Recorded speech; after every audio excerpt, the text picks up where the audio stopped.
Pai, nós te louvamos, te agradecemos pela vida e por este momento podemos compartilhar algo que pode nos ajudar, nos contribuir conosco, no crescimento, Senhor, e na formação. Quero te agradecer pela participação hoje dos colegas, em especial, Senhor, que vão estar partilhando aí o seu entendimento, a sua dedicação desse tempo, Senhor, nesse estudo. Quero, Senhor, meu Deus, apresentar tudo a Ti, que seja tudo para a honra e para a glória do Teu nome, porque a Tua palavra diz que tudo converge em Ti. Portanto, tudo é para Ti, Senhor. Gratidão. Em nome de Jesus, amém. Amém.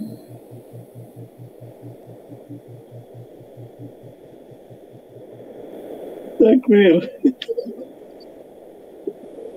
Tranquilo, tá ótimo. Uhum. Meus amados, obrigado pela oportunidade, Saulo, amigos. Eu já vou logo colocando. Eu nem me atrevo a chamar de filósofo, né? Sou um aspirante a filósofo, né? A amigo da sabedoria, buscar aprender alguma coisa a mais. Né? Não estou ainda no nível do Saulo, mas um dia chegarei lá, mestre.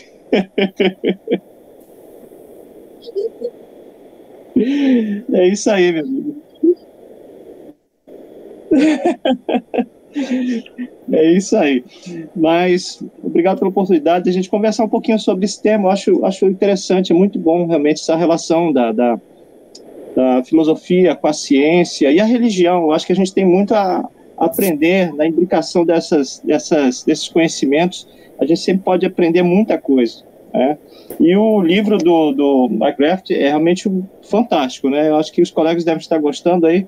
Eu não pude acompanhar as duas primeiras capítulos. Eu estou com a volta da igreja, né, as atividades normais, eu estou bem envolvido com muita coisa. E hoje eu disse, não, hoje eu tenho outro compromisso com um grupo de amigos aí e eu preciso ficar com eles. E hoje eu estou aqui com vocês, feliz por isso. E o McGrath realmente é muito profundo, muito interessante. É tanto que o Saulo falou, eu fui ver realmente, Saulo, a BC2 promoveu um curso só sobre este livro, né? Tamanha a profundidade e a grandeza que é o trabalho, o pensamento do McGrath nessa relação da ciência e da religião, né? E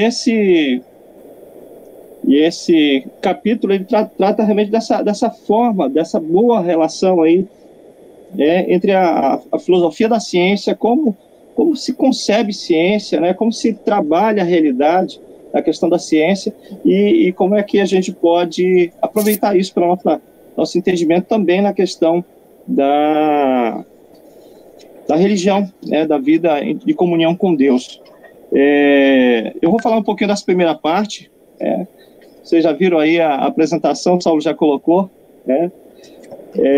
Como eu disse, eu não tem nem o tempo de 10 minutos, não dá nem para passar o cheiro, é só fumaça aí sobre essa temática, porque é muita coisa, né? Isso aqui dá para a gente passar um semestre estudando isso aqui e ainda não dava para esgotar o pensamento que a gente vai tratar, mas eu quero trabalhar com vocês rapidamente, a gente conversar um pouquinho sobre essa questão epistemológica, né, da relação aí do conhecimento, da relação do saber, né? Pode passar, meu amigo. A gente vai percorrer rapidamente isso aí. O que é conhecimento? São algumas rápidas questões e entrar efetivamente nessa questão da relação do sujeito-objeto do processo de conhecer. Pode passar, meu amigo.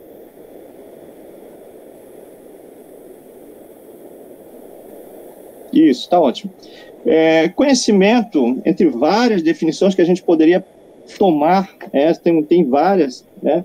Daqui a pouco a gente vai ver uma específica aí, é isso. Conhecer é uma relação, é uma espécie de um casamento entre um sujeito, alguém que deseja conhecer, e um objeto. Pode ser um objeto físico, pode ser uma ideia, uma concepção. O conhecer é isso, essa relação entre esse sujeito e esse objeto. Pode passar, Saulo. Essa relação já foi afirmada lá muito tempo atrás, 300 anos antes de Cristo, pelo próprio Aristóteles, que já dizia, né, que todo o homem tem o desejo de conhecer. Então, ele diz que é natural, isso é próprio da natureza humana, buscar conhecer, buscar o saber, compreender que existe alguma coisa fora do ser humano doente, e ele busca esse saber, esse conhecer.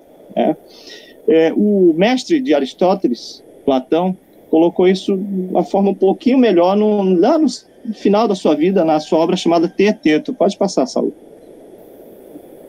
Que nessa obra, já da obra Maturidade, já dos anos finais da vida de Platão, ele trabalha essa questão do conhecimento envolvendo esses 3 pontos. Conhecimento é a sensação, conhecimento é uma opinião verdadeira, mas a última parte desse diálogo aí, Sócrates é novamente o personagem principal, ele coloca que conhecimento é uma opinião verdadeira acompanhada de uma explicação racional. Esse é o ponto, né? Conhecer envolve muito mais do que a sensação, do que uma opinião, envolve abstrações, envolve relações, concatenações das ideias. Esse é o ponto que Platão coloca bem focal aí nesse diálogo, tá? Pode passar, Saulo. Estou sendo bem rápido para a gente poder ganhar tempo, né?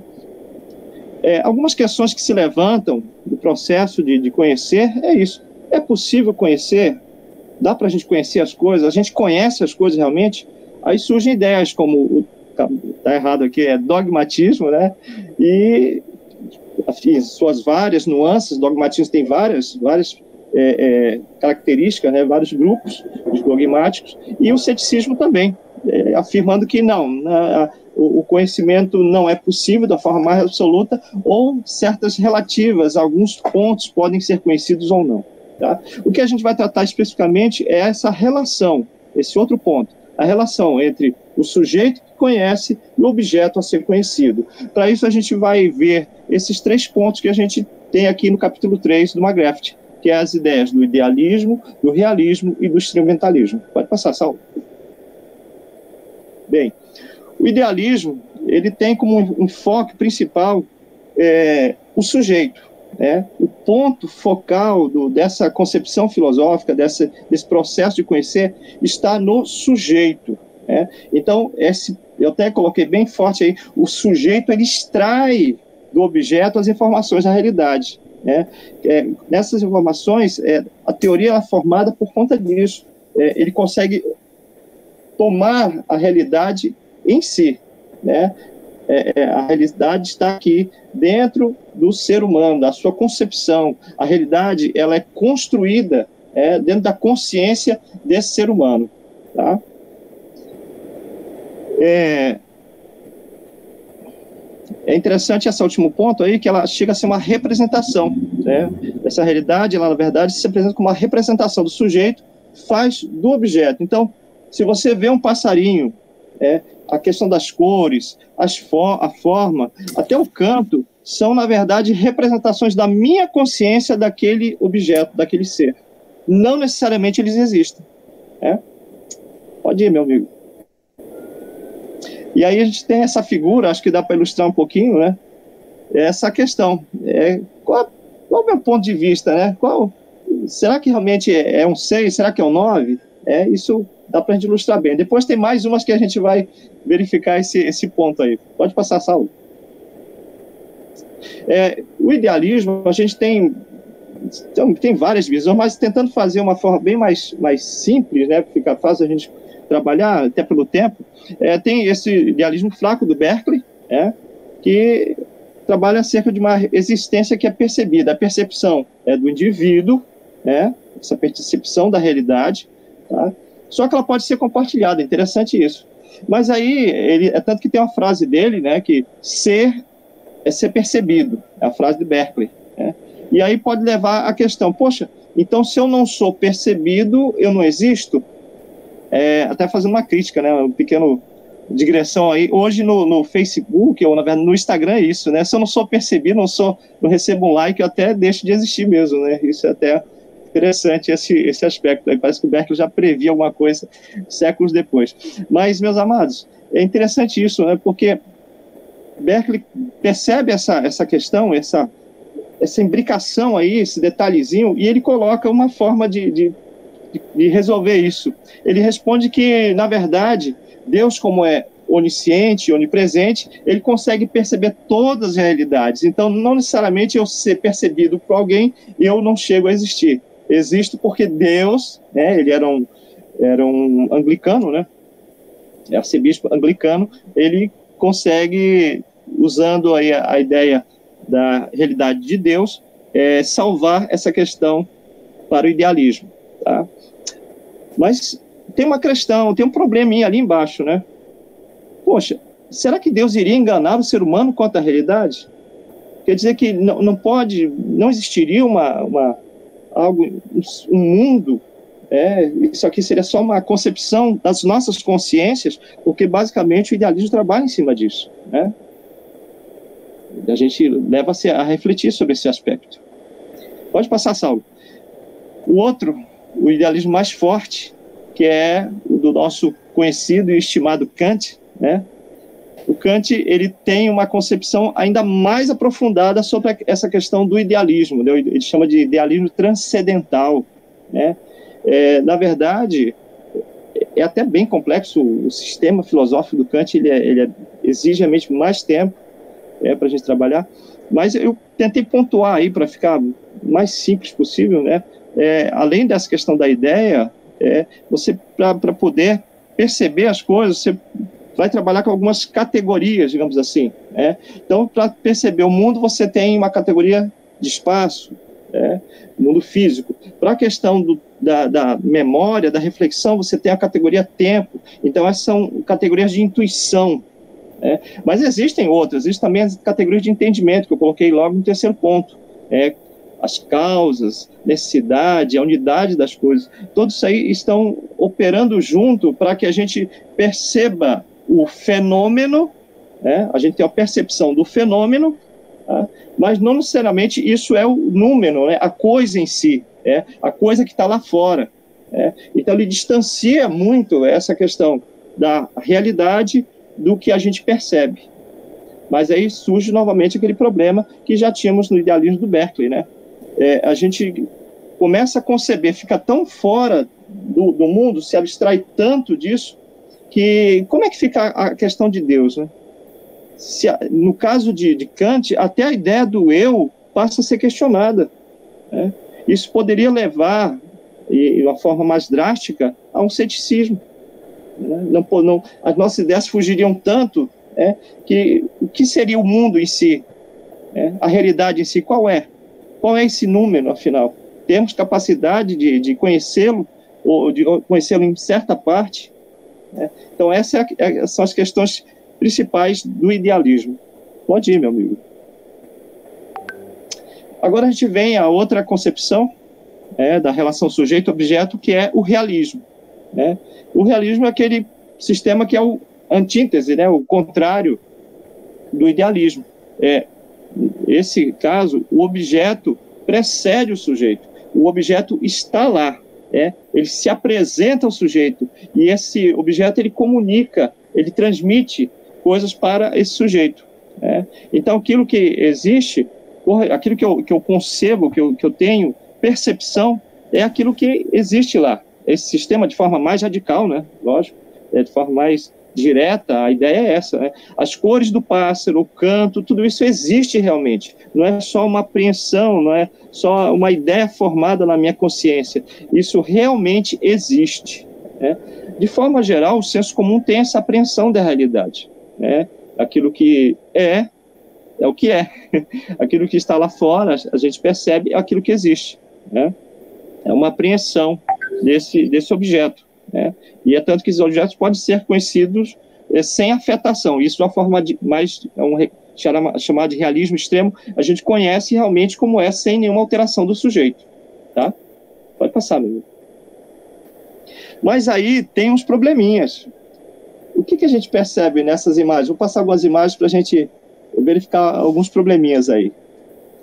O que a gente pode ver nessa imagem? O que a gente percebe? O que você vê, Cris?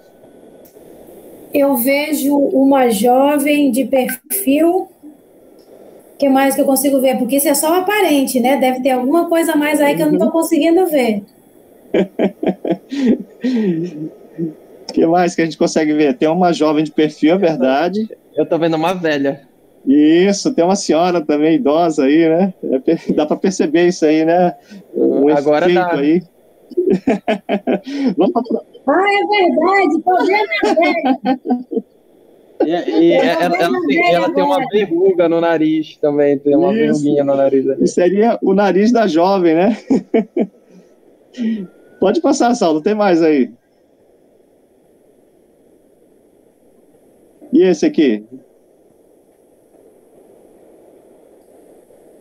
Puxa, uma pessoa com bigode aí.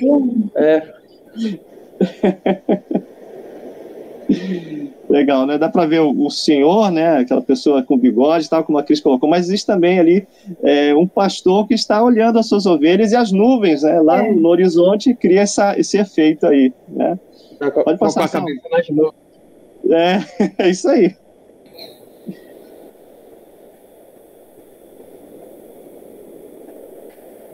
Uma mulher, e aí, Cris?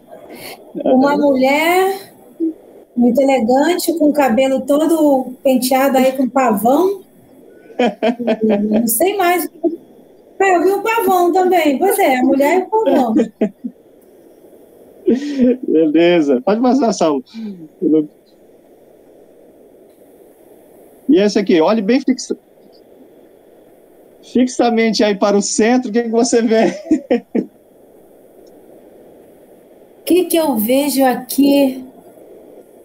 Só essa figura geométrica aí, verde, azul e... Ela tá parada, Cris? Para mim tá parada. Por enquanto aqui não movimentou nada.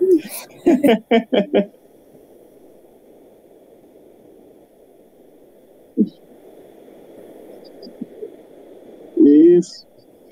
A minha não tá movimentando nada aqui.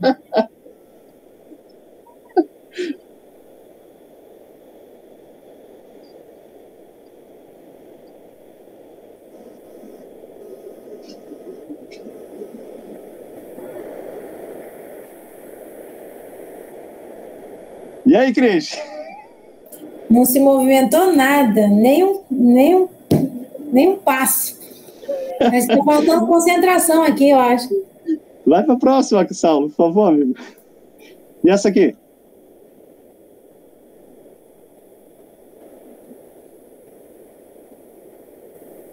Tá parada também, essa. Deve estar se movimentando para os outros aí. Para mim, não tá, não. Para mim, ela fica ondulando, assim, ó. Ela fica ondulando, né? Muito bem. É isso aí.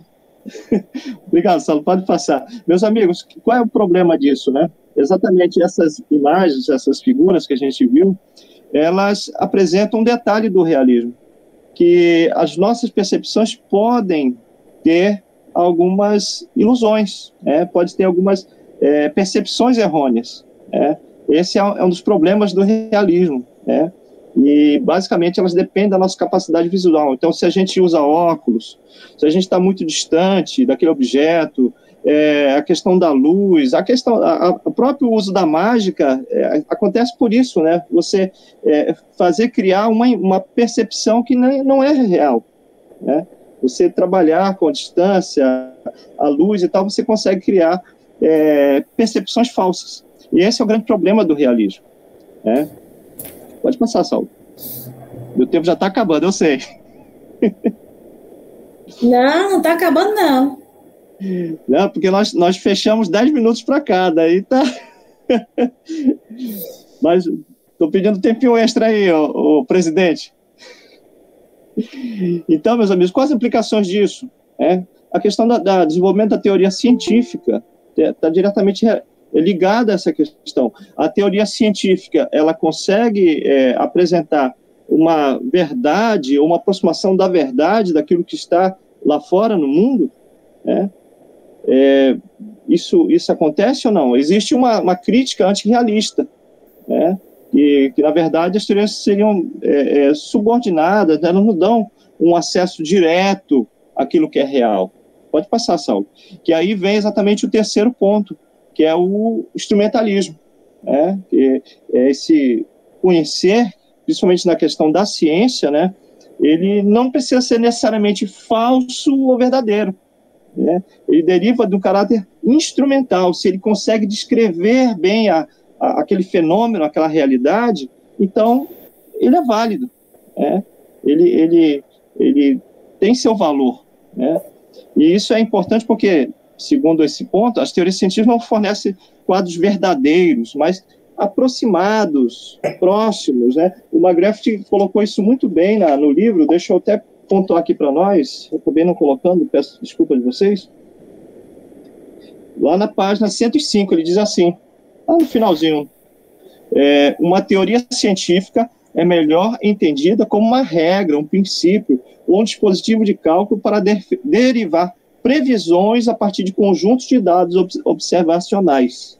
Página 105 lá do McGrath.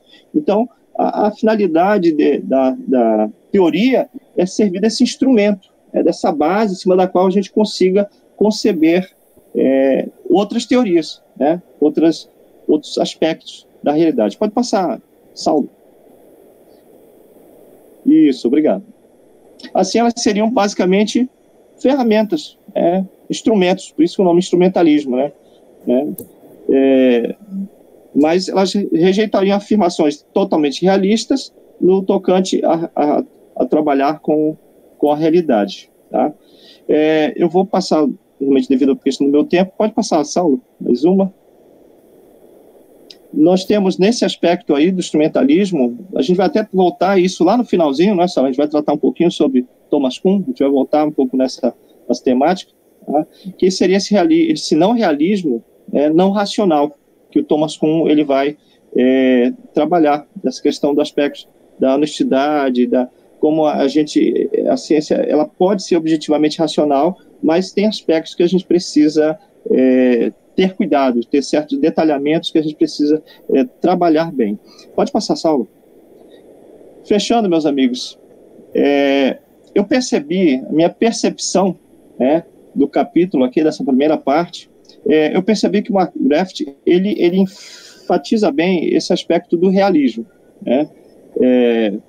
Eu colocaria assim, né, que existe perspectiva de um realismo científico, e é claro, em alguns momentos ele pode até pender, dependendo do caso, para um antirrealismo, mas isso implica a gente defender, ter uma orientação, ter guias, ter direcionamento para fechar alguns princípios que a gente nos ajude a verificar qual o melhor momento. Mas, na minha percepção, eu vi que o McGrath ele defende basicamente o realismo, dentro dessa perspectiva epistemológica, da gente conceber, da gente conseguir aprender o mundo, tá?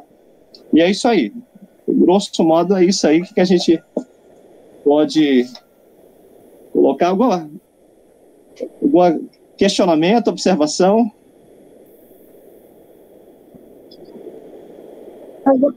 Agora é para valer, né? Então vamos. Olá, pessoal. Nós estamos fazendo aqui um acréscimo ao vídeo que nós tentamos gravar na nossa última reunião do grupo da Associação Brasileira de Cristãos na Ciência, né? Estamos estudando, no caso, este livro aqui, né? Ele se chama Ciência e Religião, Fundamentos para o Diálogo, do Alistair McGrath, né, da coleção Fé, Ciência e Cultura, pela Thomas Nelson. Nós estaríamos justamente trabalhando o capítulo 3, que tem como título Religião e Filosofia da Ciência. O nosso colega Mário, Norberto, ele já ministrou a primeira parte, né? E, no caso, eu estou regravando especialmente para falar da segunda parte, né? Então, por isso que a gente está fazendo essa inserção, né? Somente para poder expor e tentar fazer isso de uma maneira clara, né? A ideia do livro, ele já vai estar trabalhando que a religião, ele vai dar um quadro metafísico de sentido, né? No caso, a religião, ela tem essa capacidade de expressar sentido e direção para os indivíduos, dentro da sua experiência existencial e dentro da sua experiência transcendental. Dessa forma de gerar sentido, ele trabalha a forma de conhecer. E aí nós temos o conhecer de maneira integral, que ela não é necessariamente abstraída, é uma experiência integral que você tem, né, inquebrável, né, todos os aspectos da realidade. E aí, ela, normalmente, ela é pensada, aí sim, abstraída, a posteriori, né? Ela passa por uma reconciliação com aquilo que você realmente crê, né? Como correto, mas você está experimentando ali, né? E você tem um conhecimento reducionista, que é aquele conhecimento de acordo com a natureza, quando você vai pensar determinado aspecto da realidade, não mais ela de maneira integral como toda, mas uma pequena parte da realidade você vai abstrair e pensar nela, e cada um desses aspectos ele tem uma própria natureza, ele não deve ser pensada como qualquer coisa. E aí tem as ciências, aí assim, cada ciência tem a sua forma de pensar, e aqui o autor propõe que a própria teologia é uma ciência especial que estuda o conhecimento de Deus, né? No caso, o nosso colega Norberto ele já falou sobre, dentro do contexto moderno, sobre a visão realista, que existe um mundo real fora do homem. Então, quando você está conhecendo o mundo, você é tido como realista, quando as teorias elas buscam descrever a realidade, mesmo que ela possa ocorrer eventualmente um erro. O realismo ele reconhece que há uma possibilidade de ilusão, e por isso que temos uma corrente chamada realismo crítico, que vai fazer diversas abordagens para ratificar e reduzir o máximo possível esse erro, né? Mas ele coloca que existe sim um mundo externo ao homem, e essa realidade que se põe à pessoa, ao sujeito, e a teoria científica cabe descrever essa realidade, né? Temos o idealismo, que no caso acredita que a mente cria o real. Então, a pessoa não tem acesso realmente à realidade. A mente que cria. Então, esses conceitos, essas teorias científicas feitas na abordagem idealista, o pesquisador ele não diz que é o real. Ele vai dizer que é uma produção da sua mente, uma construção que pode ser comunicada. Ele não nega que exista uma realidade. Ele só nega a certeza de conhecê-la, né? E aí coloca especialmente Kant, né? E temos a terceira abordagem, que é o instrumentalismo, que nesse momento aqui, ele não está preocupado em descrever a realidade, ele está preocupado em obter a previsibilidade por meio das teorias científicas. Então, ela segue uma linha meio pragmática, vamos assim dizer. Então, ele vai criar teoria sem a intenção necessariamente de descrever a realidade, mas que seja uma descrição plausível para previsibilidade, né? Então, o autor até apresenta aqui o conceito de empirismo construtivo, no caso, e apresenta Nagel como um dos seus proponentes. Então, só que algumas dessas teorias instrumentalistas, elas acabam se tornando mais tarde realistas, né? Como a própria ideia de Copérnico, quando vai colocar sua teoria, ele pensa somente em termos instrumentais, como uma abordagem hipotética, não tem a necessidade de descrever o real. Mas acabou, vamos dizer, se revelando mais próximo da realidade do que a teoria ptolomaica, né? Sobre a questão do heliocentrismo e do geocentrismo. E aí entraria, no caso, aqui a parte da teologia, que a gente comenta que a teologia ela se aproximaria mais do realismo, né? Entendido pela visão aqui do autor, Alistair McGrath, apoiado por Ian Barbour, Torrance e outros teólogos, como até o físico e teólogo Polkerholm, né? Que entende que a teologia ela não é feita para dominar Deus, mas para conhecer a Deus, né? E quando conhece a Deus, vai conhecer o outro e o mundo, né? À luz desse conhecimento de Deus. E esse conhecimento de Deus é a posteriori, assim como a ciência, via de regra, ela também. Ela descreve as coisas e, por meio das explicações teóricas, vão tentar fazer uma acomodação. E enxerga a teologia desta maneira, né? E aqui ele vai colocar o método de pesquisa com aquela ideia de catafísico, quer dizer, segundo a sua natureza. Você não estuda tudo da mesma maneira, né?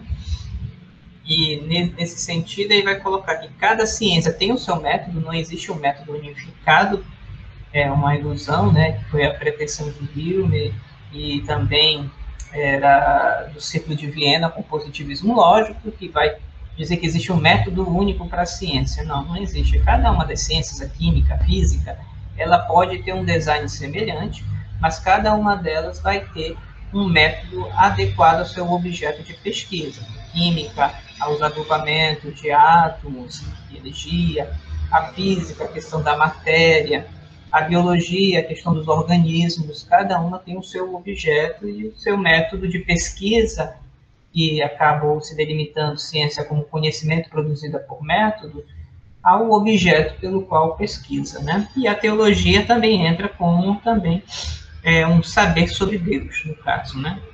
E, entendido dessa maneira, ele tenta fazer um diálogo, apresentando que determinados temas da teologia, elas devem conversar com conhecimentos científicos. E dessa maneira seria a ideia de uma teologia científica, né? De uma certa maneira, uma teologia natural, mas não uma teologia natural deísta, mas uma teologia trinitária, como já foi defendido em outros momentos. Aqui, no caso, ele vai estar apresentando alguns autores que vai estar apresentando temas teológicos, no qual podem dialogar com conhecimentos relativamente consolidados dentro da ciência. No caso, vai apresentar aqui como um desses temas teológicos o conceito de alma, né? Nancy Murphy, ela vai colocar, por exemplo, que a ideia platônica de alma desencarnada do plano das ideias e que o mundo feita pela questão da matéria é negativa e vamos dizer assim, né, inferior. Essa ideia platônica, ela acaba encontrando uma expressão no mundo ocidental, especialmente dentro do cristianismo, que acaba sendo sequestrada, ou sequestra os conceitos de corpo, alma e espírito, entendendo a alma como se fosse um espírito com alma, no qual essa alma, ela acaba sendo uma alma encarnada, sendo esta alma mais importante do que o próprio corpo, né? E aí acaba produzindo um dualismo de um cuidado pela alma e, de uma certa maneira, um desinteresse pelo corpo, né? E aí ela traz uma crítica, primeiramente trazendo da literatura judaica da época bíblica, que coloca de maneira bem clara que o ser humano era visto dentro de uma antropologia bíblica como um corpo encarnado, um corpo animado. O corpo como um todo, né? Tanto que os salmos falavam que se morrer não poderiam adorar o Senhor, né? Mesmo que depois, a questão do advento do Novo Testamento, a ideia é que era visto como um corpo, né? Então, o corpo animado, então davam muita importância para o corpo. E, com o advento do platonismo, acaba se dando uma importância muito maior à ideia de alma desencarnada desse corpo, né? E aí ela coloca, o pensamento platônico, ele é pagão, não é bíblico. E aí as questões, justamente, de desdobramento, é que quando você pensa numa alma desencarnada, parece que essa alma ela tem a capacidade de ser independente do corpo. E aí acaba não se tendo determinadas explicações plausíveis, por exemplo, quando uma pessoa sofre um acidente, que passa por uma circunstância neural e ela muda determinadas características da sua forma de ser, como justificar isso? A alma mudou? E aí se impõe a realidade, né? Desta maneira, ela vai estar se utilizando do reducionismo, né? No caso, ela apresenta o reducionismo ontológico, o metodológico e o causal. E aí ela coloca a sua explicação chamando de fisicalismo não reducionista. Vai estar utilizando de determinados conceitos, né, para dizer que as estruturas biológicas, por exemplo, ela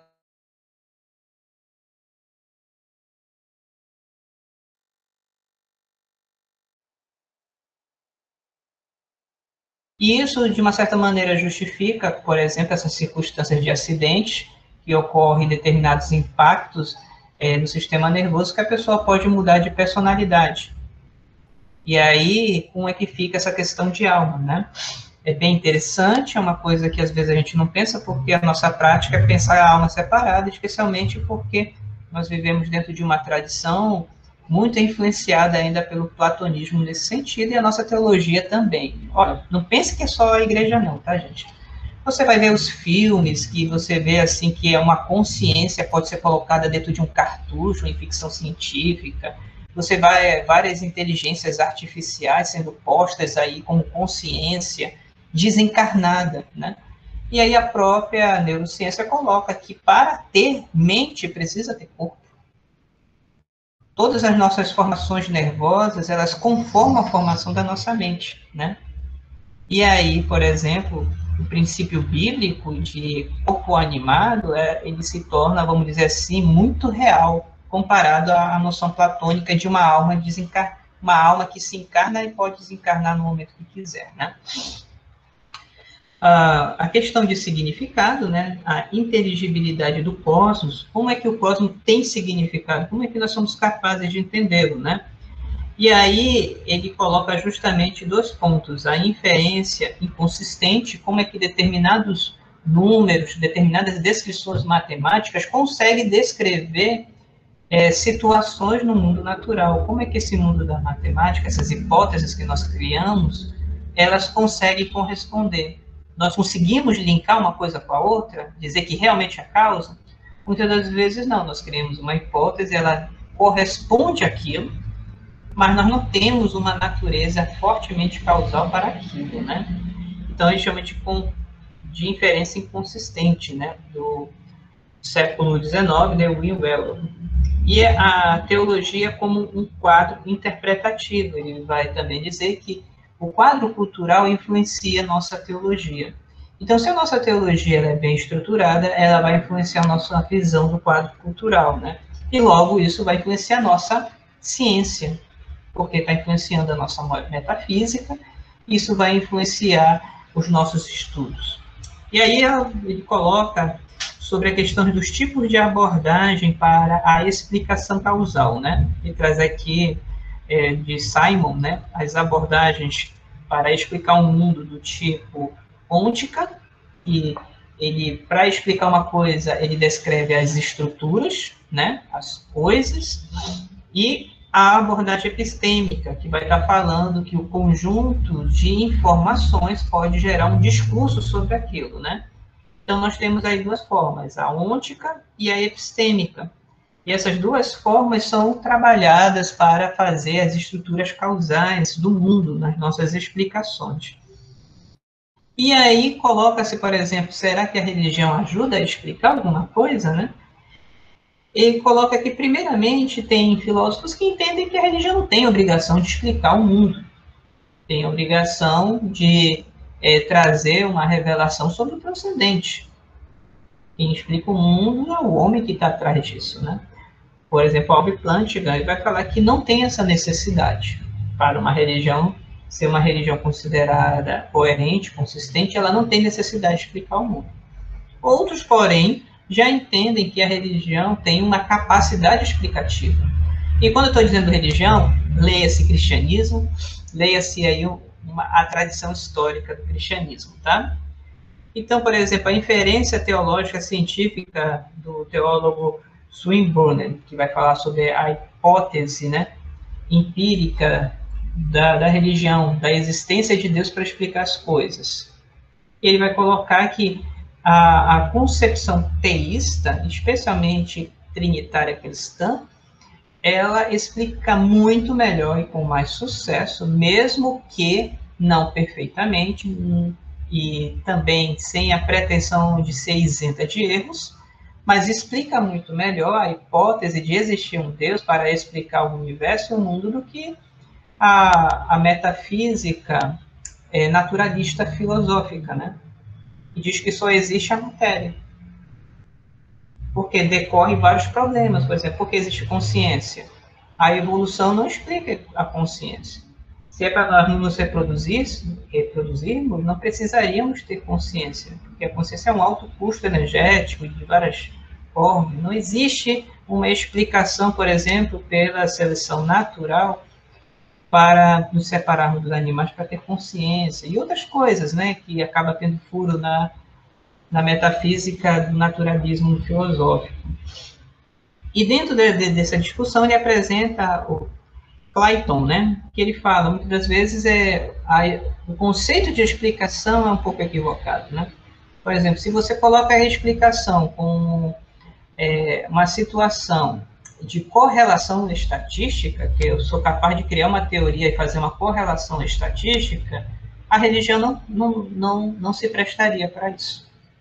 Agora, se você entende que explicação é uma capacidade conceitual de acomodar as descrições, você tem uma explicação enquanto uma teoria que acomoda a realidade, acomoda as observações, sim, a teologia ela é perfeitamente um conhecimento explicativo, né? E aí ele chama atenção para isso, que pelo sentido catafísico, segundo a sua natureza, o conhecimento de Deus não é um conhecimento que se pretende aos modelos matemáticos nesse sentido, mas sim de uma revelação que estrutura a explicação de Deus e do universo e seu propósito numa visão teísta, né? E confiável nesse sentido. Caminhando já para o nosso desdobramento do final, né?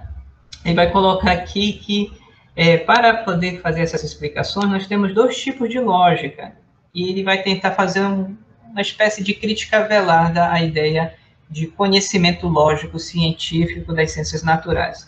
A lógica, por exemplo, da descoberta e a lógica de justificativa de determinadas teorias científicas. A lógica da descoberta, ela é normalmente uma lógica baseada na heurística e na cultura. E aí coloco o exemplo do cientista químico Kekulé, que para explicar o fenômeno de ressonância do anel de benzeno, para quem não se lembra, o anel de benzeno é um anel de 6 carbonos ligados pela alternância de ligação pi, ou ligação dupla, né? E aí ele não conseguia entender o comportamento e nem por isso descreveu o anel de benzeno. E meio num momento de Nárnia, né? Ele sonha na frente de uma fogueira uma serpente correndo atrás do da sua própria cauda até morder, e aí ele acorda, né? E aí ele entende que, na verdade, as ligações pi são ressonantes, elas ficam justamente transitando entre um carbono e outro, né? Por isso que ele não conseguia localizar como ele achava que deveria localizar. Agora, explica isso logicamente. Isso é uma lógica de descoberta, então é heurística e cultura. Os elementos que ele conhece, né? Agora, quando você vai passar isso para o material científico, você vai passar por uma lógica de justificativa. Você vai transformar isso de maneira formal, ou uma formalização, tanto na descrição da linguagem teórica, como na descrição matemática, e você vai passar isso por uma lógica comunicativa, para aqueles grupos que trabalham com aquele tipo de ciência, né? Então, se você for parar para pensar na lógica justificativa, o que separa isso, por exemplo, das explicações teológicas? Não tem, gente, né? Então, mostra, por exemplo, que muitas das vezes essa exigência desse formalismo, ele é mais uma exigência necessária, mas não é uma exigência que deva se colocar para toda forma que se pretenda ser conhecimento, né?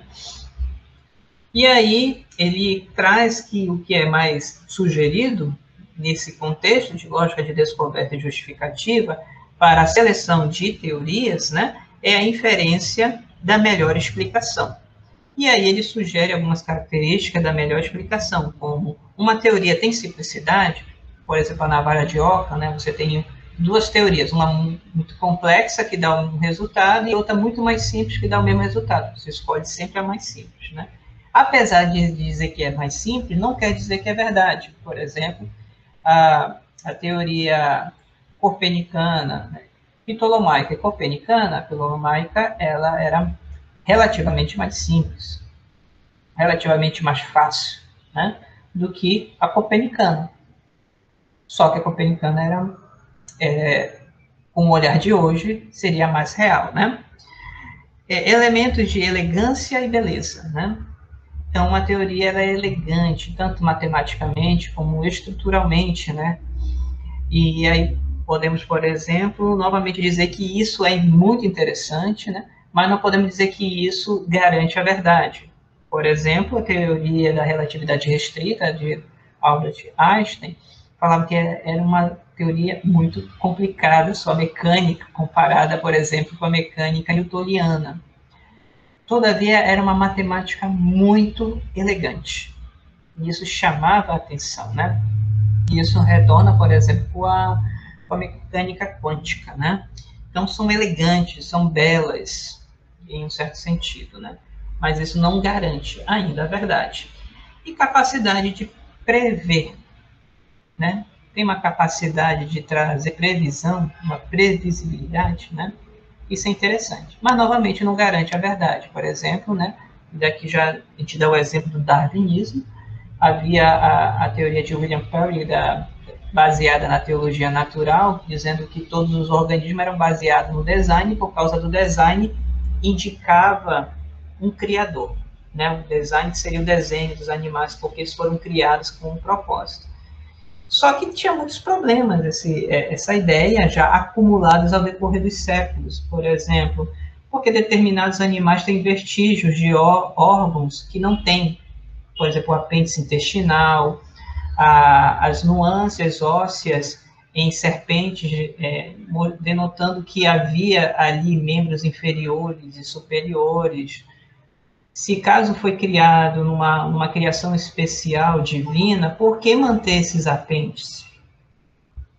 Não tem muita razão. Por que organismos relativamente semelhantes de uma ilha para outra, por exemplo, tinham características sexuais e estruturais diferentes e desenvolviam adaptações diferentes, se era uma criação especial? Em um momento estavam próximos, outros juntos. Por que outros somem? Por que outras espécies aparentemente são recentes, parece que surgiram depois, né? Então, isso, a teoria do William Perry, fundamentada na teologia natural moderna, não sustentava pela ideia do design, né?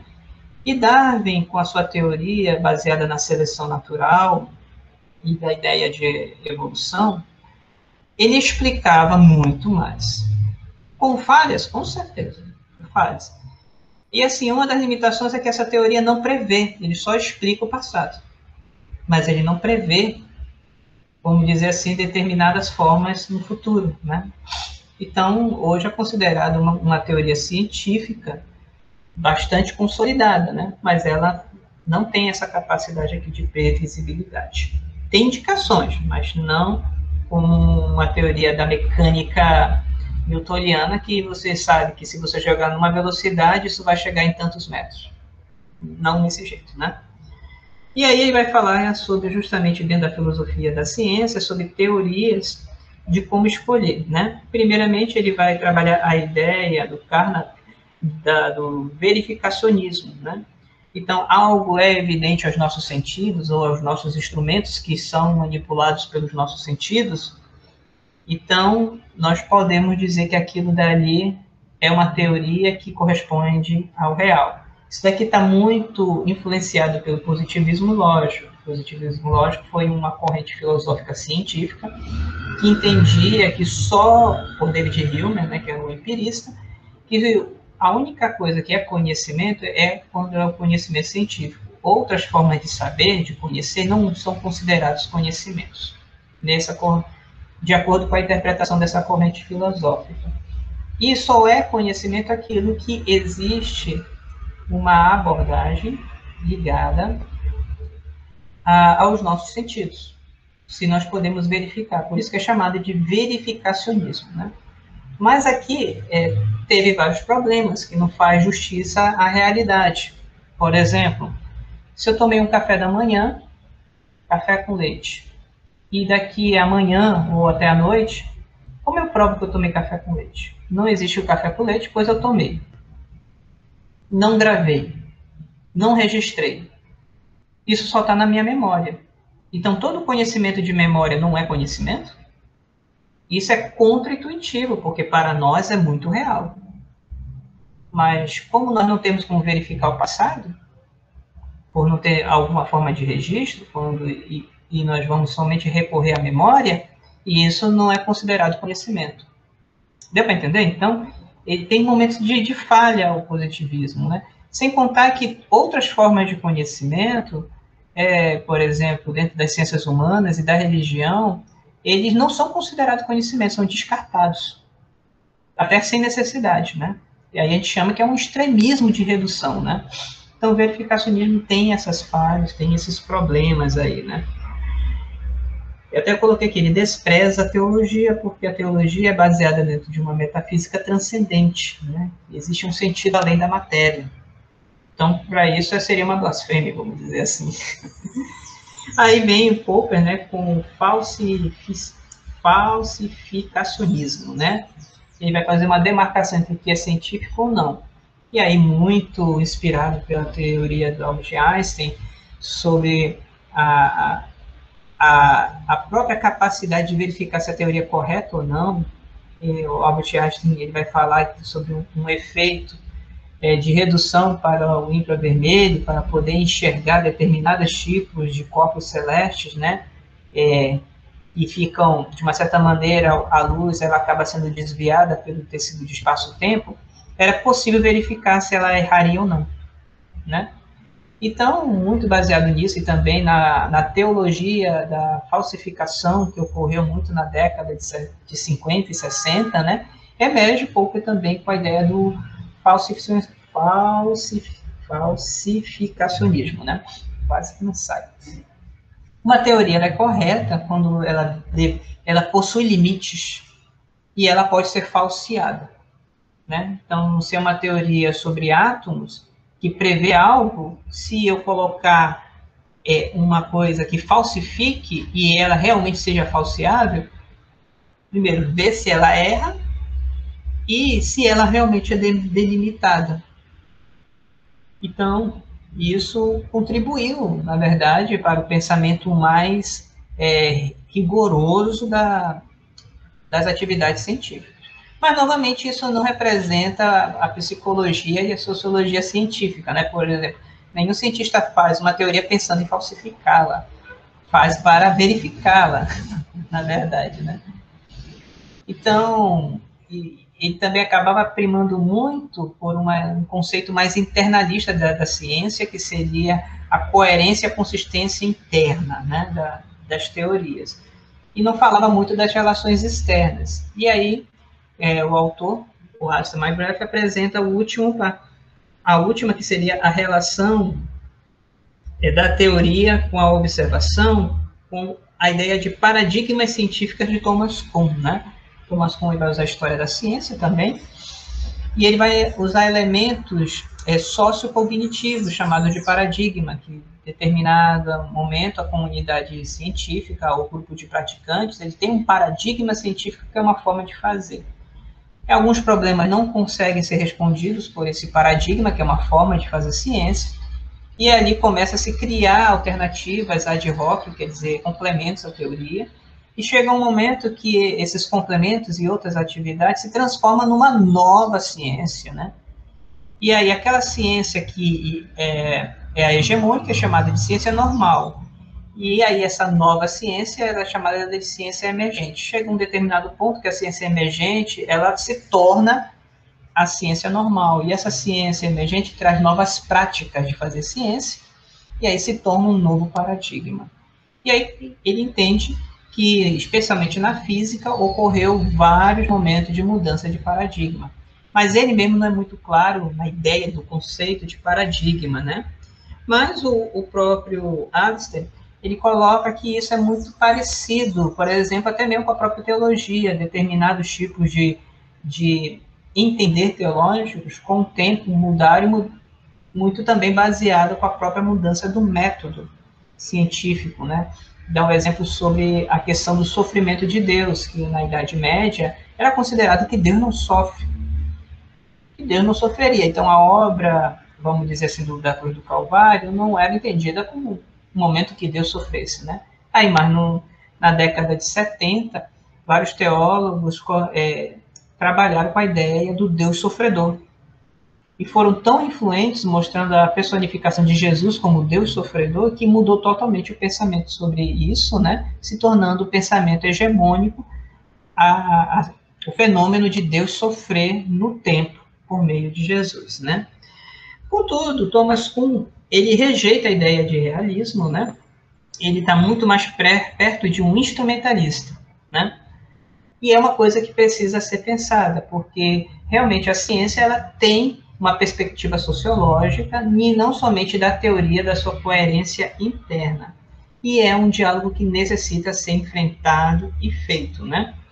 Então, quais são, no caso, os pontos positivos desse capítulo, gente? Primeiro, é entender que as perspectivas realistas, idealistas e instrumentalistas, elas correspondem à nossa forma teológica de como conhecer. Se você está seguindo a linha da ABCE, que é uma teologia reformada, então você vai pegar pontos agostinianos que você entende que conhecer a Deus é a primeira coisa. Quando nós conhecemos a Deus, nós podemos conhecer a nós mesmos e podemos conhecer o outro e o mundo a partir da perspectiva de Deus, porque o pecado, ele macula a nossa visão e até a nossa capacidade de pensar, que seria a nossa capacidade noética, né? E nesse sentido, nós precisamos de criar métodos para a verificação e fazer uma ciência que pense nessa perspectiva. Se pensarmos nessa perspectiva, tendemos a nos aproximar mais do realismo, realmente, né? E de um realismo crítico. Contudo, esse realismo crítico, ele vai nos chamar a responsabilidade de evitar o idealismo, que é pegar um pouco de doutrinas e tomá-la de maneira dogmática, quer dizer, sem nenhuma possibilidade de diálogo. É aquilo e acabou-se. E no caso de uma perspectiva realista, não. A gente teria que fazer esse diálogo com o próprio mundo, pensando como o próprio Galileu colocou, né? Temos dois livros, o livro da vida e da revelação. Nós temos aqui o livro dessa natureza, que é a vida, ela deve ser lida junto com o livro da revelação, e não separadas, né? E nesse sentido, a nossa interpretação teológica, ela influencia a nossa interpretação científica, e a interpretação científica, sim, influencia dentro de uma visão trinitária, dentro de uma tradição cristã, dentro dos debates que ocorreram ao decorrer da história, sim, influencia também o pensamento teológico.